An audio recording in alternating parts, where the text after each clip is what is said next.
Barakan fih asyhadu an la ilaha illallah wa asyhadu anna muhammadan abduhu wa rasuluhu la nabiyya ba'da. Alhamdulillahirabbil alamin. Kita bertemu di pertemuan hari Rabu ini. Semoga teman-teman masih dalam kondisi yang fit, semoga teman-teman selalu dalam kondisi yang sehat, semoga teman-teman selalu dalam kondisi optimal untuk mendengarkan pemaparan materi tentang Muslim Faith pada malam hari ini. Tak lupa salawat serta salam kita haturkan kepada Nabi kita, Nabi Agung Muhammad Sallallahu Alaihi Wasallam, karena atas berkat beliaulah kita sampai pada zaman yang untuk membedakan hak dan yang batil itu dengan sangat mudah. Alhamdulillah kita bertemu di pertemuan keberapa? Ada yang masih ingat? Yang kesekian ya, itu menggunakan rasio atau perasaan? Menggunakan perasaan. Oke. Ada yang mau meresum kemarin kita udah ngebahas apa aja teman-teman? Perasaan dan akal. Perasaan itu yang kayak gimana? Dari hati. Argumen. Perasaan itu argumen.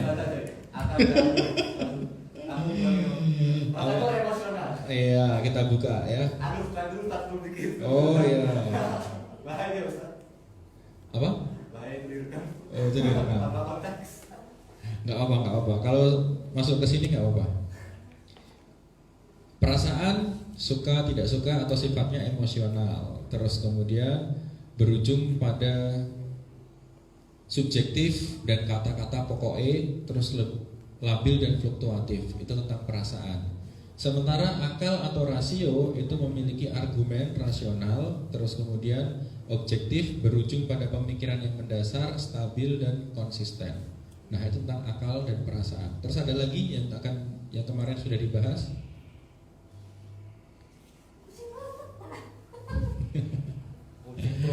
Oke, insya Allah kita akan mulai malam hari ini dengan kita akan membahas dulu tentang siapakah kita. Nah, kemarin sudah kita bahas ya, siapa kita? Manusia. Apa potensi dasar dalam diri kita? Bukan potensi dasarnya. Tadi barusan kita bahas loh. Berpikir. Software akal dan perasaan. Oke. Terus kemudian bagaimana cara menggunakannya? Terus apa sajakah kemampuannya? Sekarang berarti tutorial. Oke, kita akan tutorial ya. Ingat clue di kelas saya apa teman-teman? Jangan bolos, kalau bolos sesat. Oke, itu clue-nya ya. Nggak boleh bolos, nggak boleh ketinggalan, karena kalau bolos, kalau ketinggalan nanti sesat ya. Kayak bikin sesat loh, teman-temannya yang sesat ya. Udah nonton? Oh 2 jam? Lebih Pik itu 3 jam kalau nggak salah. Tapi seru loh teman-teman. Saya ini termasuk sufi ya, suka film gitu ya. Iya, saya ini termasuk sufi, suka film. Jadi kalau dulu nonton film ngikutin alurnya, tapi setelah belajar dengan metode yang seperti ini, nonton buat ngkritisi alurnya, gitu, kritisi alurnya, bener nggak filmnya tuh alurnya kayak gitu, misalnya Pike kayak gitu. Itu sebenarnya buat orang mikir gitu loh, agama mana sih yang sebenarnya rasional gitu? Jangan-jangan kita tuh beragama hanya dengan perasaan. Nah, makanya di sini kita akan membahas tentang bagaimana cara menggunakannya, apa saja kemampuannya, termasuk di sini syarat untuk kita berpikir. Ya, makanya di sini harus konsentrasi ya, mas-mas, mbak-mbak ya. Karena kalau nggak konsentrasi, hilang konsentrasi sedikit, mending langsung tanya ya, daripada nanti nggak paham sama sekali, repot soalnya. Karena kalau nggak hafal, karena ini kerangka berpikir, kalau nggak hafal ya nanti akhirnya beragama ya asal-asalan gitu khawatirnya. Oke, kalau saya tanya, teman-teman pernah mikir nggak? Apa aja? Pernah mikir? Lagi mikir ya? Oke, berarti pernah mikir gitu ya. Ada yang sepanjang hidupnya nggak pernah mikir? Orang yang meninggal. Sekarang sepanjang hidup. Oke. Siapa yang tahu ada berapa syarat berpikir? Kan pernah mikir semua kan? Pernah kan? 1 tambah 1 aja. Ada mulai lagi. 4. Mulai lagi kita jembatan. Perasaan 1 tambah 1 4 deh. Oh perasaan. Oh, oke. Berarti mikir menggunakan logika, menggunakan akal, menggunakan rasio. Jadi ketika kita udah tahu 1 tambah 1 sama dengan 4 menggunakan akal, maka syarat berpikir itu adalah Salah. apa? Salah. Salah. Oh sorry, 1 tambah 1 sama dengan 2. Sorry, malah saya yang salah mikir. Salting. Sorry, kalau 1 tambah 1 sama dengan 2, kita tahu cara berpikirnya seperti apa ya. Mohon maaf ya, main nonton online tadi sempat nge-lag sedikit. Bukan sinyalnya yang nge-lag, tapi materinya yang nge-lag gitu. Karena 1 tambah 1 sama dengan 2, kita tahu karena itu berasal dari akal, dari proses berpikirnya kita gitu ya. Nah, pertanyaannya, syarat berpikir itu berarti apa aja? Tahu. Yang pertama apa? Tahu. Tahu. Tahu infonya. Tahu infonya. Terakhir itu. Oh ya. Tapi kan termasuk. Termasuk gitu. Info, terus apa lagi? Berakal sehat. Berakal sehat ya, gitu. Sama kayak berkerudung. Kemarin saya sempat ditanya, emang seorang muslimah itu wajib berkerudung nggak, berhijab gitu nggak? Saya bilang nggak wajib gitu. Wah, saya dikira sesat ya. Tak asalkan, nah ini jangan dipotong. Yang baik. Ini yang bahaya nih. Asalkan belum balik, bukan muslim, gila dan tidak berakal. Nah, Gila itu dan syaratnya. tidak berakal bukannya sama ya? Apa? Gila dan tidak berakal. Iya, gila dan tidak berakal. Kan sama aja. Oh, beda. Jadi ada orang anak kecil gitu ya, itu juga belum balik, tapi belum akalnya belum tumbuh sempurna. Oh. Jadi kan ada fase balik, tamyiz, akil balik. Sorry. Anak kecil, tamyiz, kemudian masuk ke akil balik. Jadi semacam itu. Jadi ada itu syaratnya. Boleh kok nggak berhijab boleh. Asal apa? Non muslim. Asal apa? Belum balik. Asal apa? Gila. Nah itu. Pernah nonton film? Apa? Pernah nonton film kan? Gitu. Ya kayak superhero yang jahat-jahat itu kan itu orang gila semua, tapi itu berakal kayak bikin bom segala hal, kan itu berakal dong kalau orang gila. Oh iya. Tapi kan begitu. Oke, terima kasih Ustadz Alun sudah menjelaskan ya. Oke, kita bahas syarat berpikir. Yang pertama apa? Yang pertama adalah iya, nungguin ya.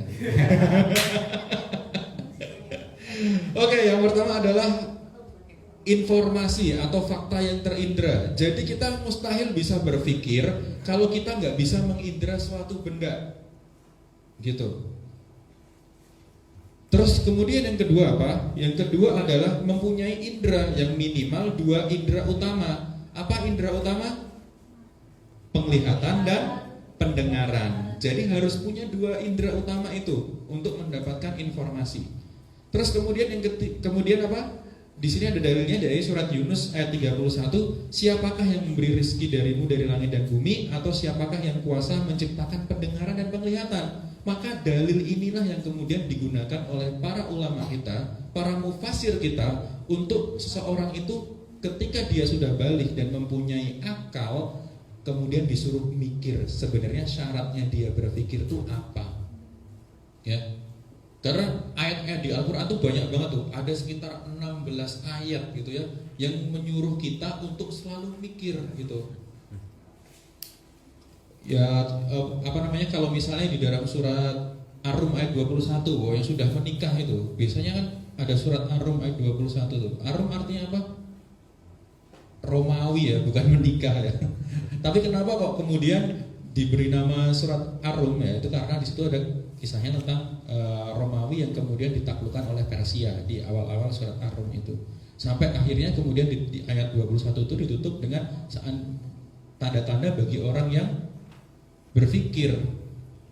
Di situ ngomongin tentang sakinah, mawaddah, warahmah gitu. Apa sih kenapa kok di Al-Qur'an itu menyebut dengan kata cinta itu disebut dengan kata mawaddah, bukan dengan kata mahabbah?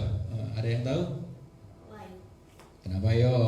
Cinta itu apa sih? Mahabbah bisa, mawaddah bisa. Tetapi kenapa kok urusannya dengan pernikahan di Al-Quran disebut dengan mawaddah, bukan mahabbah?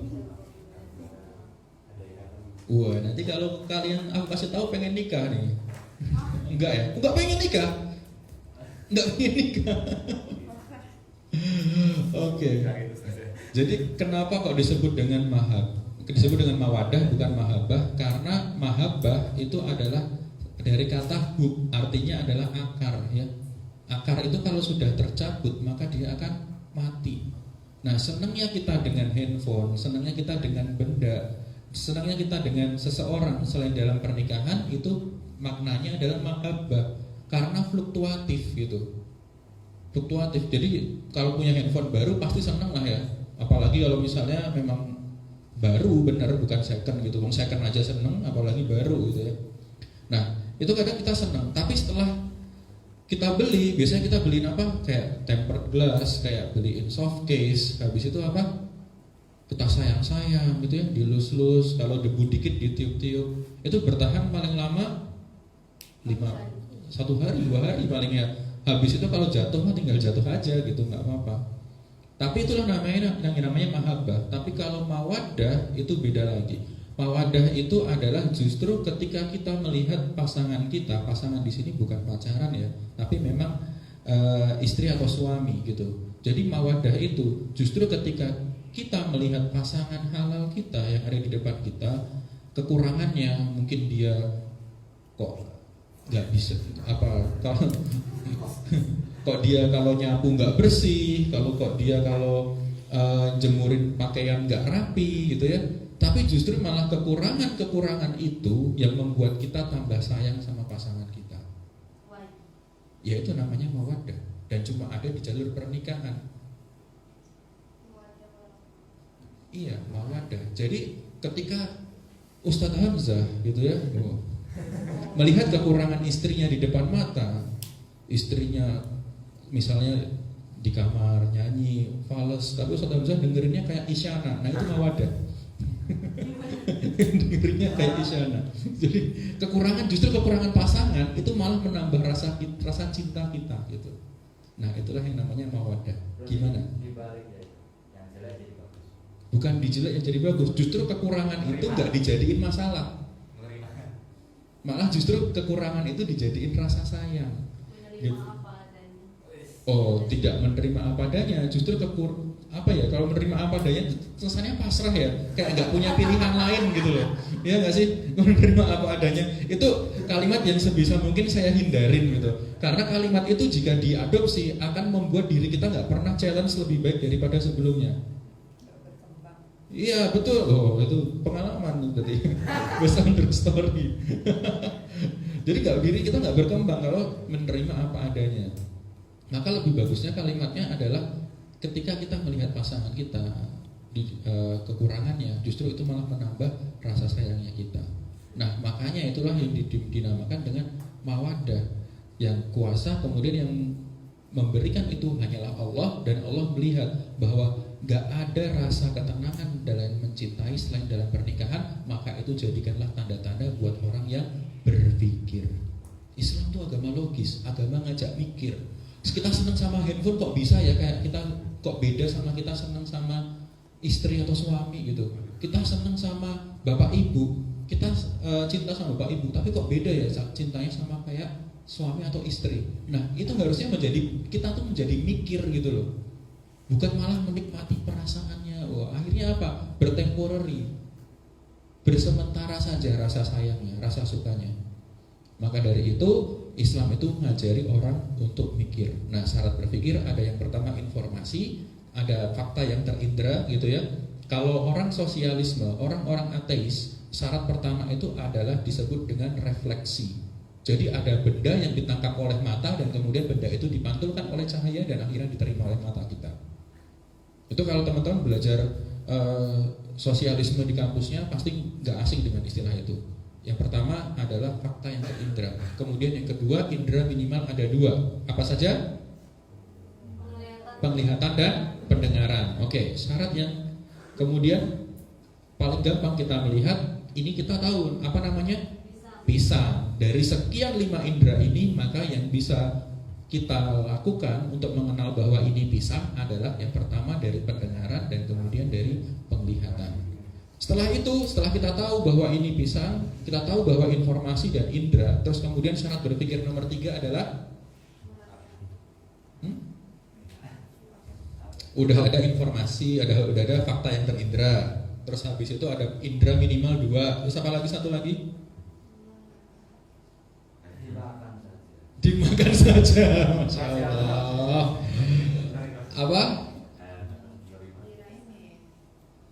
Kan udah ada fakta yang terindra, ada fakta yang terindra, ya, ada bendanya. Terus kemudian ditangkap oleh mata dan telinga.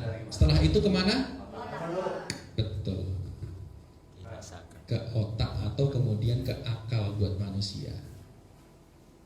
Nah, bedanya kita dengan orang-orang ateis dan orang-orang sosialis, yang membedakan adalah yang nomor 4. Apa itu? Apa? Bukan. Yang membedakan bukan Tuhan. Kita belum ketemu sampai ke Tuhan ini. Perjalanan kita masih jauh untuk menemukan Tuhan. Maka saya bilang jangan bolos ya, sekali lagi, dan jangan dipotong. Apa yang keempat? Adalah informasi terdahulu atau maklumat as-sabiqah.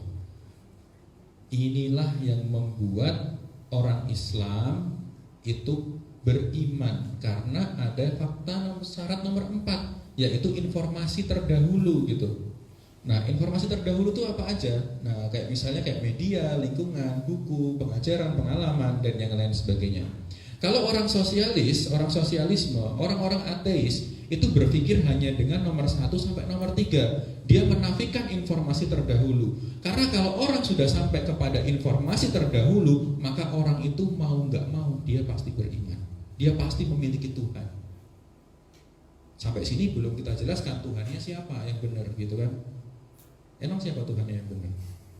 Iya, jangan kemana-mana ya. Maka inilah yang disebut dengan informasi. Apa yang masuk pertama kali sehingga orang itu tahu ini pisang. Siapa yang kemudian mengajarkannya? Ayah sama bunda. Ayah sama bunda taunya dari mana? Dari orang tuanya, dari kakek nenek kita. Terus dari kakek nenek kita taunya dari mana? Dari eyang buyut kita. Nah, ini kalau diurutin terus, kira-kira sampai nggak kepada siapa yang mengajarkan pertama kali? Oh, kok enggak sih? Iya, ke atasnya. Pasti kan nenek buyut kita diajari sama orang tuanya, orang tua nenek buyutnya kita diajari orang tuanya lagi. Nah, itu kalau diurutin gitu ya. Kalau diurutin, kira-kira ketahuan nggak siapa yang ngajarin pertama kali? Nah, orang-orang ateis itu dia menafikan ini, nggak mau ngurutin alias males, hingga akhirnya nggak ketemu siapa yang ngajarin. Pertanyaannya, siapa yang ngajarin pertama kali?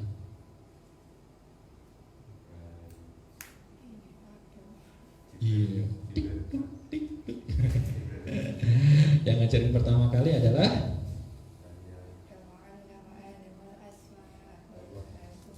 iya. Terima kasih Ustazah. Dan dia yang mengajarkan kepada Adam nama-nama benda seluruhnya. Ternyata yang ngajarin siapa? Allah. Nabi Adam waktu diturunkan waktu dilahirkan di surga gitu ya, itu juga nggak tahu nama benda-benda tersebut kecuali Allah sudah memberitahu sebelumnya. Kemudian apalagi ketika Nabi Adam diturunkan ke bumi gitu ya, juga diberitahu bagaimana kemudian, karena di bumi ini kan tempatnya nafsu. Dalam berbagai macam kitab ulama dijelaskan bahwa ketika Adam itu diturunkan di bumi, Adam kemudian merasakan rasa yang tidak pernah dia rasakan di surga. Apa itu? Rasa lapar. Betul. Rasa lapar. Adam bingung, ini rasa apa? Kok kemudian perutku melilit? Rasa apa ini yang tidak pernah aku rasakan sebelumnya? Rasa lapar. Kemudian Jibril turun untuk memberikan Adam apa? Biji gandum. Adam nggak ngerti ini apa namanya. Kemudian Jibril memberitahu ini namanya biji gandum. Apakah ini bisa dimakan? Kata Jibril, nggak bisa. Kamu harus menanam dulu. Nah, ketika akhirnya ditanam, Adam bertanya lagi, apakah tanaman ini bisa langsung dimakan? Tanya ke Jibril. Jibril menjawab, nggak bisa. Tanaman ini nggak bisa langsung dimakan, tapi harus kamu petik dahulu.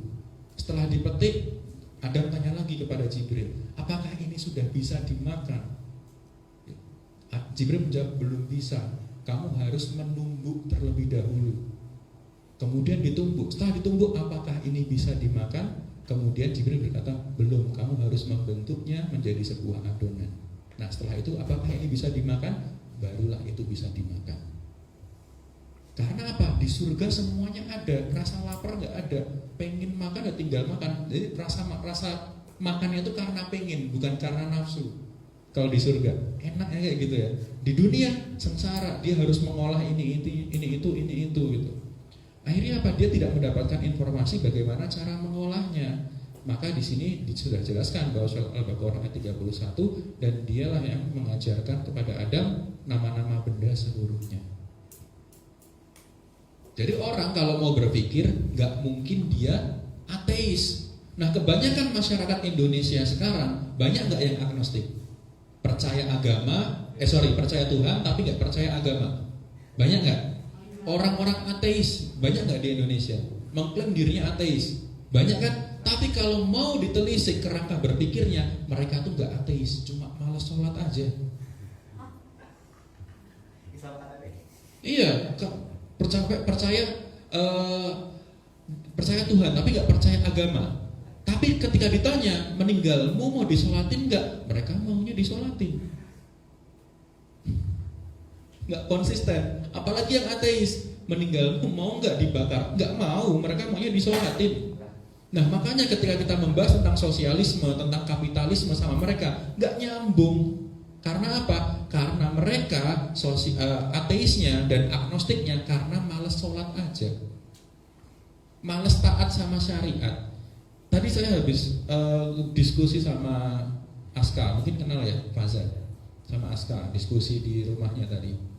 Jadi orang-orang zaman sekarang ini, gitu ya, itu mereka mengklaim agnostik, ateis, bahkan benci dengan Islam. Orang-orang yang mengatakan hal-hal semacam itu adalah orang-orang yang bermasalah dengan syariat Islam di dirinya.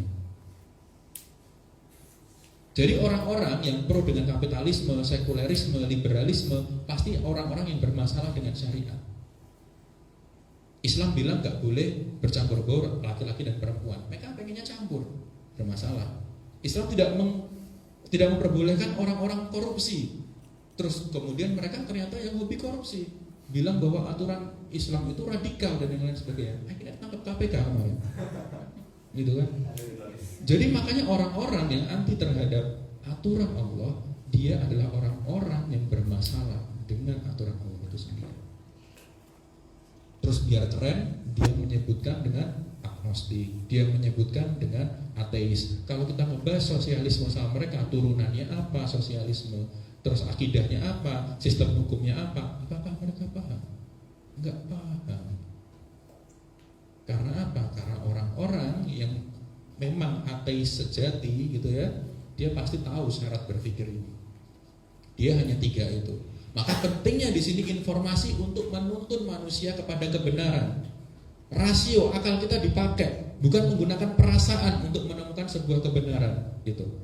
Apalagi kalau misalnya kemarin saya bilang benda-benda yang asing buat kita dan kita nggak tahu benda itu apa, ketika saya sebutkan teman-teman pasti nggak bisa nebak gitu. Begitu juga dengan benda-benda yang sudah umum kayak Nike, Adidas, ketika saya sebutkan teman-teman bisa langsung nebak gitu. Nah, seperti halnya ketika orang-orang di barat, millennials ya, bukan millennials, Gen Z di barat nggak tahu apa itu komputer IBM. Yang seusia saya ada nggak di sini? Ada yang tahu komputer IBM nggak? Komputer tabung. Iya, komputer tabung, gede banget. Kayaknya Belum pernah lihat ya. Nah, sama berarti ketika kita berpikir dan nggak punya informasi terdahulu, maka jadinya hidup itu akan bingung. Nah, ini orangnya pada bingung semua ini itu apa gitu ya. Ketika mereka dihadapkan sebuah mesin, ayo coba dinyalakan gitu ya. Mereka bingung nyalainnya gimana. Nah, diketok tombolnya di belakang, mana tombolnya gitu ya. Dan suaranya berisik ternyata. Nah, ini tuh apa? Ada aplikasi gamenya nggak? Website? Nah, kenapa sih alat ini gede, nggak punya apa-apa gitu? Terus gimana cara makainya gitu? Sampai kapan? Jadi mereka nggak ngerti gitu, karena mereka apa? Sekali lagi mereka nggak ngerti karena mereka nggak dapat informasi ini tuh apa gitu. Mereka nggak ngerti ini tuh apa. Mungkin bisa dikira HP, mungkin bisa dikira tablet atau mungkin bahkan komputer gitu. Tapi mereka merasa aneh gitu. Komputer kok malah error kayak gini. Nah, ternyata dia udah tahu bahwa ini komputer. Ini apa? Tapi sebenarnya, nah itu ada yang tahunya apa? Ya, itu sebelum disket sebenarnya ya teman-teman. Bentuknya masih segede itu, mungkin cuma berapa ya? 1 mega ada nggak ya segitu? Segede itu.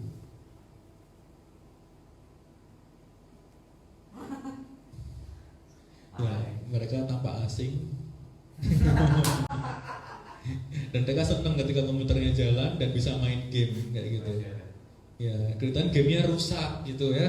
Padahal emang gambarnya kayak gitu.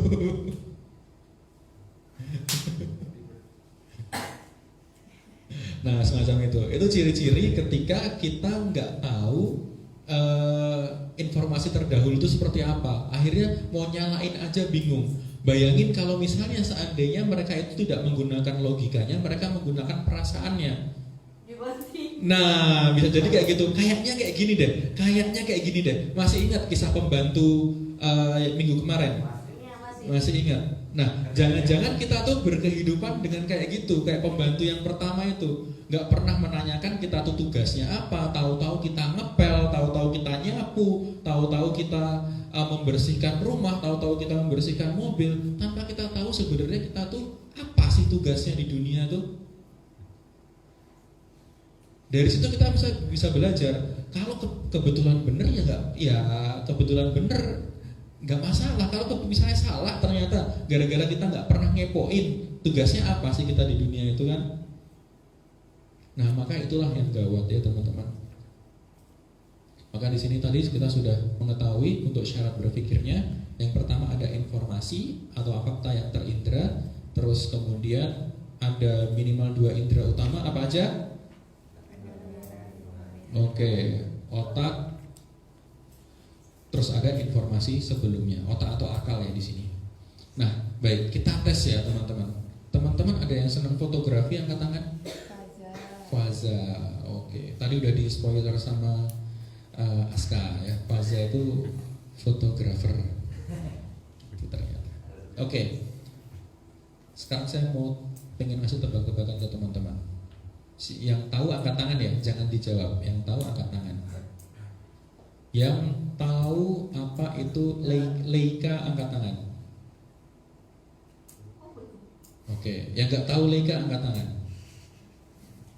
Oke, kira-kira nih Mas, Leica apa Mas? Yang nggak tahu. Iya nggak tahu. Baru dengar. Kira-kira apa Leica? Nggak tahu. Kira-kira kalau dengar Leica apa? Suatu, ya benda ya. Iya benar. Benda apa? Hijab. Oh jam. Lensa ya. Ustadz Hamzah apa Ustadz kira-kira? Tadi saya dengar informasi. Asik. Rasional udahan ya. Syarat berpikir. Apa Ustadz? Layar kamera. Kamera, betul. Leica adalah kamera. Jadi itulah ketika kita sudah mendapatkan informasi, maka yang tadinya asing buat kita menjadi tidak asing. Karena apa? Karena kita sudah mendapatkan informasi. Nah, jeleknya informasi adalah informasi yang salah jika disampaikan secara terus-menerus itu akan menjadi informasi yang benar, yang dianggap benar. Tetapi informasi yang benar jika disampaikan terus-menerus maka akan menjadi informasi yang dianggap informasi yang benar, tapi kalau jarang diinformasikan terus-menerus maka akan dianggap menjadi informasi yang salah. Contohnya yang paling gampang itu ketika teman-teman misalnya mendengar kata rajam, apa yang ada di bayangan teman-teman? Yang lewat Iya, kejam. Nah itu karena jarang disampaikan gitu. Kemudian kalau teman-teman mendengar kata pacaran, apa yang di pikiran teman-teman? Zina. Wih. Apa kalau yang ada di pikiran teman-teman tentang pacaran apa? Istighfar. Istighfar wa tahmid. Apa kalau dengar kata pacaran? So sweet gitu. Apalagi? Apa? Ungu. Apa? Lucu. Ungu. Pakai W. Oh lucu. Saya jadi pusing sih. Unyu. Astagfirullah. Unyu. Biar Arifan kasihan. Unyu. Berarti ya. Apalagi kalau dengan kata pacaran? Jijik setelah belajar Islam. Kayak geli ya. Oh iya, benar. Alhamdulillah ada yang lurus di majelis ini. Alhamdulillah. Apa kalau dengar kata pacaran ya? Dulu saya sempat ini ya sih, menjadi orang yang ya pacaran biasa aja, bahkan dulu ini jangan dipotong juga ya dulu. Jadi sebelum saya nyantri itu saya masih beranggapan bahwa ya pacaran itu umum, biasa, bahkan ada orang yang aneh kalau nggak pacaran, ya nggak sih? Ya nggak sih? Saya Gitu. kena kayak gitu. Oh kena kayak gitu, sampai sekarang? Pernah dulu kayak gitu. Oh, dulu. Sekarang juga hampir kayak gitu. Oke, sekarang gini, kalau seandainya kita di ruangan ini tiba-tiba ada babi muncul gitu, tiba-tiba udah masuk gitu, kalian bakal ngapain? Enggak, bukan babi ngepet, babi ngepot. Bukan babi ngepet, babi ngepot. Tiba-tiba muncul tuh, iseng kan alun keluar bawa babi gitu. Kaget aja. Kok tiba-tiba ada sarung gitu kan? Lagi ngomongin itu kan nggak lucu, ada beneran gitu ya, langsung diijabah sama Allah kan. Nah kira-kira gimana kalau teman-teman tiba-tiba dari sini muncul babi gitu kan, seret gitu. Apa? Lari. Ya sih, awalnya kabur dulu terus pada kebakaran buat ngamanin babi. Oh, kenapa kok kabur? Iya, babinya babi apa? Babi yang biasa dipernakan atau babi liar? Ya babi lah. Pokoknya dia babi. Pokoknya dia babi, orang tuanya juga babi, ibunya juga babi, pokoknya dia babi gitu. Iya, kalau dia kemudian muncul gitu di sini ya, yang sini tempat kajian, tempat sholat, terus nyamperin alun, nyamperin Ustazah Hamzah, nyamperin yang di belakang itu gimana gitu? Respon kalian gimana gitu? Hah? Enggak kan saya yang bikin cerita. Di proses nanti kerja bakti. Saya kenalan. Oh, babinya diajak kenalan. Masya Allah. Jomblo enggak gitu ya. Asalnya dari mana gitu ya.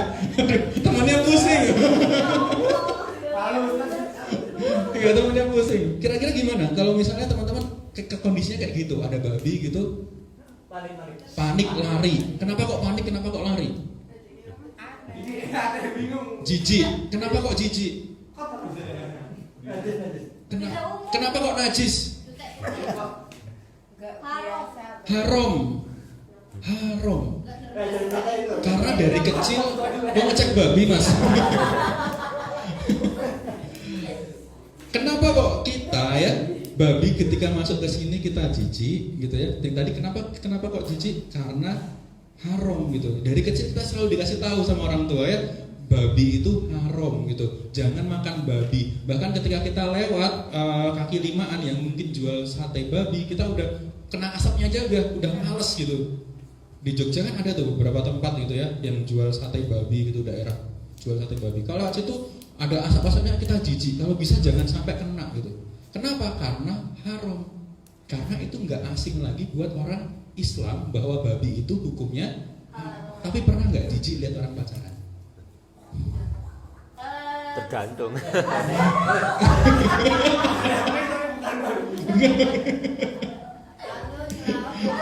Act out-nya bagus ya.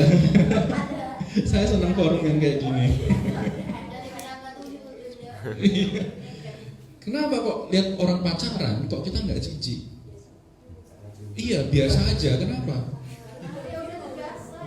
Karena nggak pernah terinformasi di diri kita bahwa pacaran itu hukumnya haram. Pernah nggak orang tua bilang bahwa jangan pacaran itu haram? Itu pernah bilang? Pernah. Alhamdulillah. Enggak. Enggak ingat. Bahkan mungkin kadang ditanyain sama orang tuanya, "Dek, kamu udah punya pacar belum?" gitu. "Wah, belum. Nggak normal." Iya, kadang orang tua zaman sekarang kan kayak gitu. Justru khawatir anaknya nggak punya pacar daripada anaknya jarang datang kajian. Kadang itu pemikiran masyarakat sekarang tuh katanya kalau nggak pacaran tuh LGBT katanya. Iya, itu bener itu. Iya, itu memang terjadi di masyarakat kayak gitu. Jadinya apa? Informasi yang salah jika disampaikan secara terus-menerus maka akan menjadi informasi yang dianggap benar. Dianggap benar. Iya, betul. Jadi kalau informasi yang benar jarang disampaikan maka akan menjadi informasi yang dianggap salah. Orang nggak pacaran, ya wajar tuh. Itu belum nikah kok gitu, kok berpegangan sama yang bukan mahram gitu. Maka itu bisa dijadikan dalil, dijadikan hujahnya kita bahwa kalau orang mau mikir lebih dalam lagi maka akan ketemu konsep kebenaran itu seperti apa. Seperti contohnya film ini, ada yang tahu ini siapa? Alun.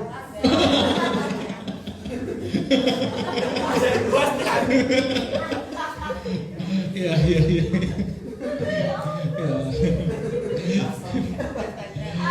Ini menurut saya adalah film paling aneh. Ini siapa namanya? Bukan. Siapa namanya? Ketahuan nggak suka film? Siapa namanya? Depannya M. Huruf berikutnya O. Bukan Moana. Moana cewek ya. Bukan. M-O-W. Mowi. Mowgli. Oh, Mowgli. Benar. Hah? Mungkin itu udah ikut diet ya, program diet ya. Oke, sekarang saya pengen tanya, ada yang aneh nggak sama Mowgli ini? Kurang gendut, tatonya mana kok hilang? Tato? Di hutan. Anak kecil kok di hutan. Kalau lihat dari gambar ini apa sih yang aneh? Bajunya nggak ada. Bajunya nggak ada. Sekarang saya tuh bingung ya. Mowgli, kalau syarat berpikir tadi ada apa aja? Yang pertama, fakta interindra. Indra minimal 2, terus ada otak atau akal, terus ada informasi sebelumnya. Mowgli paling gampang kita sebut Tarzan lah. Tarzan gitu ya. Tarzan, oh ya Tarzan. Maaf, saya makhrajul hurufnya salah gitu ya. Harusnya pakai z ya. Bukan pakai sin ya. Terima kasih. Oke, Tarzan diasuh sama siapa? Kingkong. Monyet ya. Gorila ya teman-teman, gorila.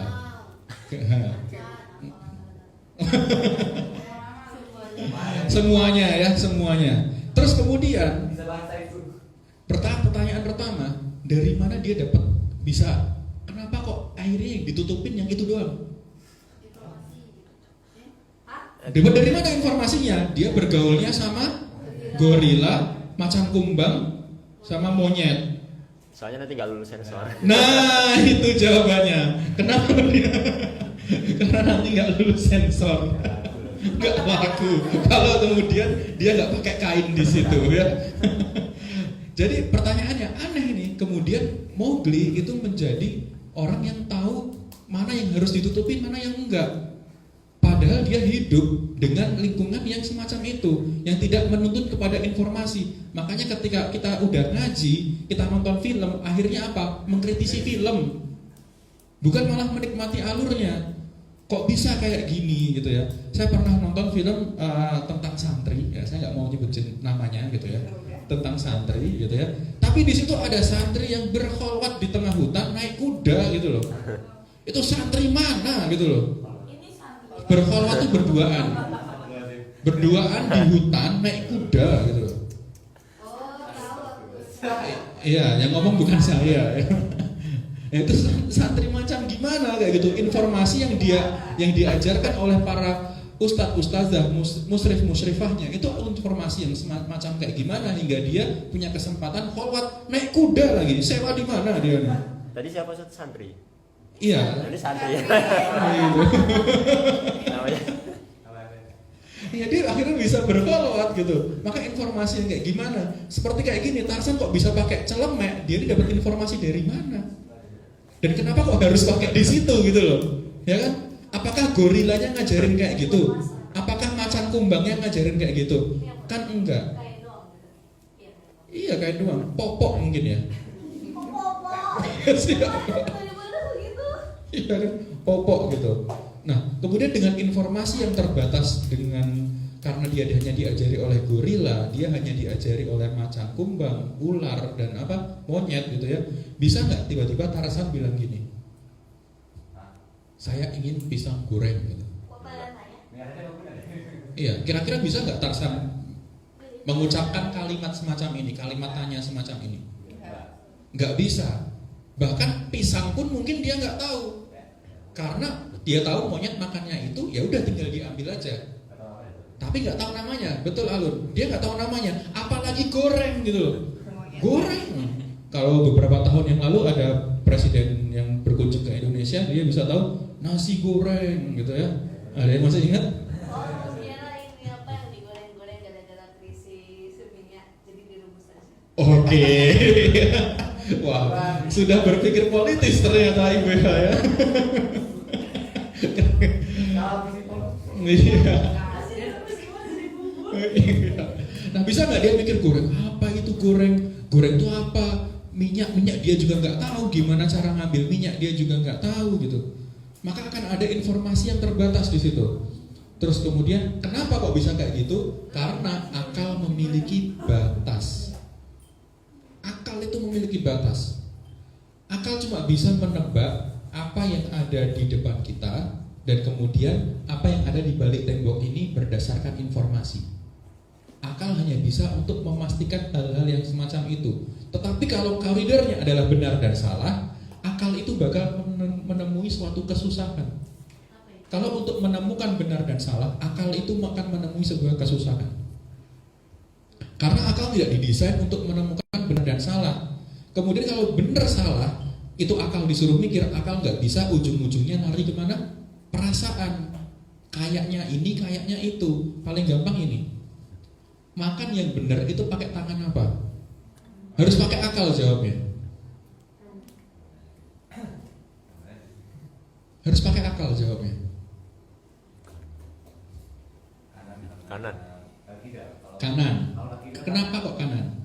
Lebih kuat kalau lagi. Karena kiri baca. Dominannya tapi kan kalau orang kita dominannya kiri. Maka karena kuda dengan kanan maksudnya. Kalian mau berdebat? Ya, diajarin dari kecil memang. Tapi kalau untuk kebijakan lain pakai tangan kiri biasanya.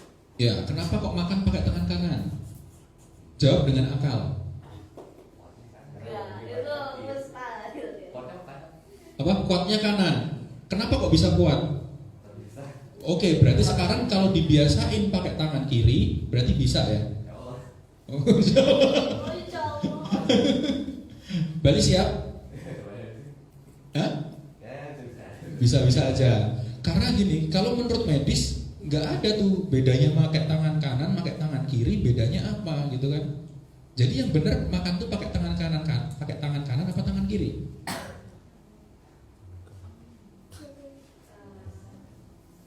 Susah kan? Yang benar yang mana? Kalau benar itu pasti mutlak, nggak mungkin benar tuh relatif.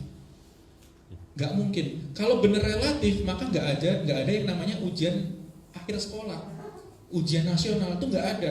Karena jawaban kunci juga betul, jawaban siswa juga betul semuanya. Karena relatif. Ujian skripsi pun kayak gitu. Jawaban dosen dan jawaban mahasiswa yang diuji semuanya benar. Kalau kebenaran sifatnya relatif. Maka yang relatif itu perasaan, bukan kebenaran. Terus gimana cara buang air yang benar? Mulai lagi ya. Ya, yang benar gimana? Tengkurap, guling-guling, kayang. lompat, gaya baru. Apa yang benar? Maka kalau kita melihat fakta yang sekarang ada gitu ya, kita lihat nih ya tentang toilet. Ini sebuah penemuan dari Stanford University yang ada di Amerika, teman-teman. Ini keren ini, penemuan mutakhir yang mungkin tidak pernah teman-teman bayangkan, gitu ya. Out of the box. Ya, out of the box. Nggak pernah teman-teman mengira bahwa ini pertemuan canggih di abad ke-20, gitu ya. Ini tentang bagaimana posisi manusia saat BAB, gitu. Nah, dari puluhan tahun waktu berjalan, nah sampai kemudian terbentuk masyarakat Barat modern itu mendesain tempat untuk BAB itu semacam itu, hingga akhirnya timbul berbagai macam penyakit di sini. Karena modern toilet itu kebanyakan duduk. Nah, banyak sekali kemudian penyakit-penyakit yang timbul di situ. Nah, kebanyakan kanker-kanker usus itu disebabkan oleh posisi BAB yang tidak tepat ternyata, teman-teman. Maka bathroom position itu sangat diperlukan. Maka di sini Stanford University menjelaskan tentang teknologi dan penelitian yang baru mereka teliti. Nah, the science is simple, itu kata mereka. Dan konsepnya pure. Nah, inilah usus kita, 6 feet panjangnya, dan ini saluran pembuangannya. Di situ ada rektum. Nah, ketika kita berdiri, maka rektum itu akan mengeras, gitu. Dan ketika kita duduk, rektum pun masih mengeras. Artinya apa? Butuh tenaga ekstra ketika kita jongkok, ketika kita duduk untuk buang air besar. Sementara ketika kita jongkok, maka fully relaxed muscle. Artinya apa? Lebih elastis. Otot pembuangan atau usus pembuangan kita lebih elastis. Maka di sini ditemukan sebuah alat yang namanya squatty potty alias dingklik, ya. Iya. Ini fungsinya, ya, yang dijual di S Hardware seharga 250.000, ya. Tuh. Squatty potty. Inilah safe, simple, it works, recommended for doctor. From doctor.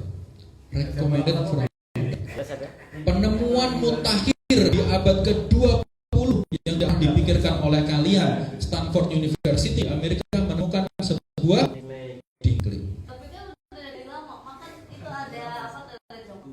Nah, makanya kalau masalah benar salahnya kita buang air besar aja, sudah 1400 tahun yang lalu Rasulullah sampaikan bahwa ketika mau buang air besar harus jongkok. Maka untuk apa penelitian semacam ini? Wong kita tuh udah tahu dalilnya dari dulu kok. Kalau BAB, BAK itu jongkok, mau cowok mau cewek semua posisinya sama gitu ya. Jongkok ya, yang cowok ya. Ya kok ragu? Iya, jongkok. Bahkan kenapa kok misalnya paling gampang adalah kalau kita kentutnya nggak lancar, tapi jongkok lah, itu kentutnya lebih lancar dan nggak bunyi biasanya. Iya, cobalah. Kok nyenggol Ustaz? Nyamuk. Ada debu. Iya, jadi semacam itu. Ternyata Islam udah mengatur mana yang benar, mana yang salah. Dan kalau seandainya kita salah dalam buang air dengan cara yang kita salah cara buang air besarnya, bisa kena kanker usus kayak tadi. Tapi kalau kita misalnya menggunakan tangan apa kita makan, itu nggak ada efek sampingnya, alhamdulillahnya. Tapi ketika kita salah untuk cara buang air besar, terus kemudian salah bagaimana cara membagi waris yang benar. Gimana cara bagi waris yang benar? Kalau nggak pakai Islam, bunuh-bunuhan orang tua. Iya. Terus bagaimana mendidik anak yang benar? Bagaimana kemudian cara berekonomi yang benar, kemudian bagaimana cara bernegara yang benar, bagaimana cara berpolitik dalam negeri maupun luar negeri yang benar. Itu semua itu diatur oleh Islam. Islam itu mengatur aturan dari kita bangun pagi, bangun tidur, sampai bangun negara. Cuma kadang yang bangun tidur itu kita pelajari, yang bangun negara kita abaikan. Sekalinya dibahas dituduh radikal. Karena apa? Informasinya jarang disampaikan. Akhirnya menjadi informasi yang dipandang dianggap salah. Padahal padahal itu informasi yang benar. Nah, kalau kita menyandarkan ini kepada logika, nggak bisa, nggak jalan. Gimana cara mendidik anak yang benar sesuai dengan logika? Bisa. Kalau sesuai dengan perasaan bisa. Dan pasti orang beda-beda. Kenapa kok kemudian akhirnya ada orang tua yang kemudian rela kerja 24 jam sehari dan anaknya dititipin di sekolah gitu? Bukankah kewajiban mendidik anak itu ada pada orang tua yang benar? Iya kan? Dan ketika anak dididik dengan keras di sekolah gitu ya, karena anaknya mungkin bandel, kemudian yang disalahkan siapa? Gurunya. Sekarang ini kebanyakan orang tua menganggap sekolah itu seperti tempat laundryan. Masukin barang kotor berharap keluar baik, sementara menafikan pendidikan di dalam rumah. Padahal itu yang paling penting. Itu. Karena apa? Karena pendidikannya, mendidiknya hanya disandarkan kepada perasaannya. Kayaknya dititipin sekolah ini aja deh, tak titipin sekolah ini aja deh. Harapannya menjadi anak yang solih, harapannya ingin menjadi anak yang berbakti, harapannya ingin menjadi anak yang sukses. Semua tokoh besar dunia itu dibesarkan dengan kedekatan antara dia dengan ibunya, minimal semacam itu. Tapi ketika sudah jauh dari ibunya, maka biasanya sukses-sukses tapi tidak punya core of the core di kehidupannya. Kita contohkan siapa? Soekarno itu dekat sama ibunya. Bill Gates itu dekat sama ibunya. Steve Jobs itu dekat sama ibunya. Habibie itu dekat sama ibunya. Jadi tidak bisa dipisahkan antara anak itu dengan ibu, nggak bisa. Maka ada pepatah Arab mengatakan al-ummu hiya madrasah fil hayati kulli insan. Jadi ibu itu adalah madrasah pertama bagi kehidupan setiap manusia. Jadi ketika kita pengen kehidupan bangsa yang lebih bagus, kehidupan negara yang lebih tertata, maka jangan salah pilih suami atau istri besok ya. Karena dimulai dari situ untuk membangun sebuah peradaban yang mulia. Maka semua ini harus disandarkan kepada bagaimana cara mendidik anak yang benar, disandarkan kepada wahyu. Gak bisa hanya berdasarkan kepada nafsu. Karena itu akal tidak bisa untuk mendefinisikan kebenaran. Akal itu gak bisa mendefinisikan kebenaran. Pasti sifatnya relatif. Begitu juga perasaan, sifatnya pasti fluktuatif. Masalah pornografi sekarang, kalau saya tanya sama teman-teman, yang porno itu yang kayak gimana? Gak pakai baju itu porno. Apalagi kalau kelihatan pundak itu porno nggak? Enggak. Tapi coba tanya sama nenek, kelihatan pundak itu porno nggak? Porno. Maka kalau masalah pornografi disandarkan kepada akal dan perasaan, pasti terjadi konsep yang berbeda. Tapi Al-Quran sejak zamannya Rasul sampai nanti kiamat, masalah pornografi sama apa beda? Sama. Maka logika dan perasaan itu gak mampu menunjukkan kepada jalan kebenaran. Sama sekali gak mampu. Karena sifatnya pasti relatif. Nah, kita akan membahas yang sedikit agak lebih berat lagi tentang nilai pemikiran. Nilai pemikiran manusia gitu ya. Ada yang namanya informasi, itu teman-teman udah pada tahu semua ya, informasi. Terus kemudian proses berpikir kita itu akan menghasilkan 3 hal. Yang pertama adalah pasti salah atau mustahil akli. Yang kemudian yang kedua bisa benar bisa salah atau jaiz akli. Kemudian yang ketiga adalah pasti benar atau wajib akli. Nah, kalau teman-teman pengen menuntut ilmu, pengen datang ke sekolah, pengen datang ke universitas, atau pengen datang ke kajian, pengen dapat yang mana? Yang pasti salah, mungkin benar atau salah atau benar. Pasti benar. Kita semua pengen dapat yang pasti benar. Maka kalau kita pengen dapat yang pasti benar, harus dari sumber yang pasti benar. Dari mana sumber yang pasti benar itu? Kalau misalnya ada konsep pembantu yang teladan kemarin, dia pengen tahu tugas dia apa, itu harus tanya ke siapa? Tanya ke majikannya. Nah, kita sebagai makhluk, kalau pengen tahu yang benar tugas kita apa di dunia, tanya ke siapa? Tanya ke pencipta manusia. Kalau diurutin kayak gini, maka gak ada alasan orang itu gak beragama. Semua orang pasti harus beragama. Karena apa? Karena ada informasi terdahulu. Mustahil kalau kita tidak punya informasi terdahulu, kita menafikan informasi terdahulu, kita tuh bisa beragama mustahil. Dan kita bisa tahu nama benda ini apa kalau nggak mendapatkan informasi terdahulu. Maka itulah cacatnya pemikiran ateisme. Menafikan informasi terdahulu. Ini apa namanya? Alun. Tablet, betul. Tahu dari mana? Dari iklan ya, dari iklan atau dari orang tua? Dari orang tua. Nah, kalau seandainya tanpa informasi dari orang tua, kemungkinan nggak bisa tahu dan tidak bisa menjelaskan bahwa ini tablet, kayak gitu. Semudah itu loh sebenarnya buat orang itu kalau mau mikir dia nggak mungkin ateis. Jadi kalau kita udah tahu ini tugas kita di dunia itu apa, pengen tahunya dari mana, maka kita harus mencari kepada penciptanya kita siapa. Nah, itulah tadi alasan diturunkannya agama, untuk mengetahui manusia, supaya manusia itu tahu mana yang benar, mana yang salah. Maka di surat Yunus ayat 35 ini sebenarnya ayat yang buat saya ibaratnya membantah pemikiran-pemikiran tentang konsep kebenaran yang tadinya menurut saya adalah kebenaran itu relatif.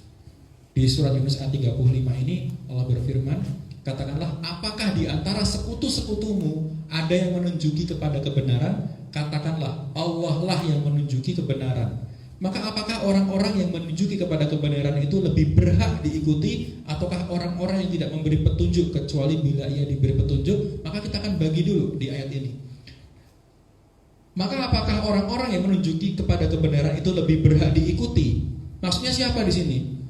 Kalau yang nggak penting itu siapa? Saintis, nggak penting itu para politisi, nggak penting itu para ulama-ulama. Jika kebenaran yang dia sampaikan bukanlah kebenaran daripada Allah Subhanahu Wa Taala. Maka di sini pentingnya kita berpikir tentang konsep ketuhanan itu kayak gini.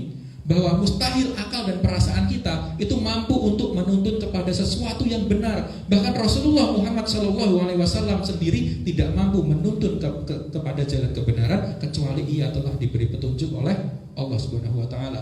Di ayatnya dijelaskan bahwa ataukah orang-orang yang tidak dapat memberi petunjuk kecuali bila diberi petunjuk? Itu buat siapa? Buat Rasulullah.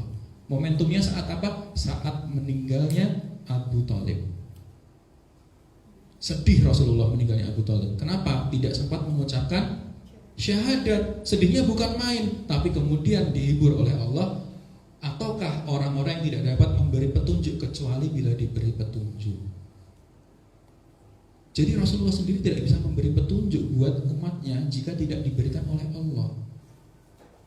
Jadi orang-orang banyak percaya dukun sekarang itu, gitu ya. Tahu perkara goib, wah, sampai Ustadz Dery Sulaiman dikatain Ustadz Dery Sulaiman nggak percaya, nggak bisa baca Al-Quran lagi gitu ya.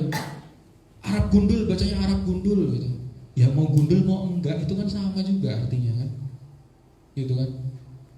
Nah, bahwa di surat An-Naml ayat 65 ya disebutkan bahwa tidak ada seorang pun di langit dan di bumi itu mengetahui peristiwa yang goib kecuali Allah, ilallah di situ, kecuali Allah. Artinya apa? Kalau dukun ngomong, saya bisa meramal ini, saya bisa tahu isi hatimu, saya tahu kalau kamu nanti ketemu orang ini harus bersikap kayak gini, itu omong kosong.